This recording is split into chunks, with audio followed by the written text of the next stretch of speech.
മനസ്സിൽ കൊണ്ട് നടക്കുന്നത്? അവള് നിന്നെ വേണ്ടെന്ന് പറഞ്ഞിട്ട് വേറൊരുത്തനുമായി കല്യാണം കഴിഞ്ഞു പോയതല്ലേ?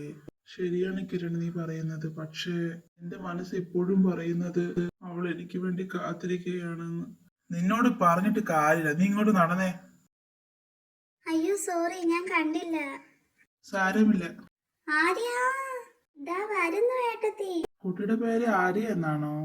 അല്ല, ഫുൾ നെയിം ആരാധ്യ സത്യദേവ് എന്ന. വീട്ടിലെല്ലാരും ആര്യ എന്ന് വിളിക്കും. എന്നാ ഞാൻ പോട്ടെ. എന്ത് പറ്റിയടാ ഗൗതം നിനക്ക്? ഒന്നുമില്ല, നീ വാ. എന്താ ഏട്ടത്തി എന്നെ വിളിച്ചേ? നിന്നെ നിന്റെ ഏട്ടൻ വിളിക്കുന്നുണ്ട്. ഞാൻ അങ്ങോട്ട് പോയിട്ട് വരാം.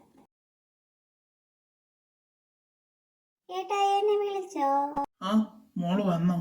എന്തിനാ ഏട്ടായി എന്നെ വിളിച്ചേ? അതോ ഇന്ന് ആദ്യ വരും മോളെ.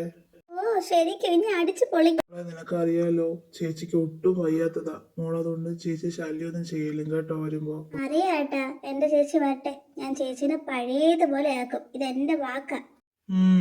ശരി മോള് ചെല്ല്. Okay, bye bye. ഓ ഇവളുടെ കാര്യം. അക്കു, എന്താ അഞ്ജു? എന്ത് പറ്റിയടാ, മുഖമൊക്കെ ഒരുമാതിരിക്കുന്നു? അത് അഞ്ജു, ഞാൻ ആദ്യയുടെ കാര്യം ആലോചിക്കുകയായിരുന്നു. അവൾ എന്ത് ഹാപ്പി ആയിരുന്നു. ഇപ്പൊ നോക്ക്, ആരോടും അവൾ മിണ്ടുന്നില്ല. എപ്പോഴും ആ മുറിയിൽ തന്നെയാ. ഇങ്ങോട്ട് വരാൻ വേണ്ടി എത്ര നിർബന്ധിച്ചാ ഇവിടെ വരുത്തുന്നതെന്ന് അറിയാമോ നിനക്ക്?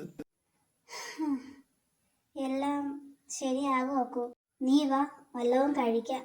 ശരി. ആര്യ കഴിച്ചായിരുന്നോ?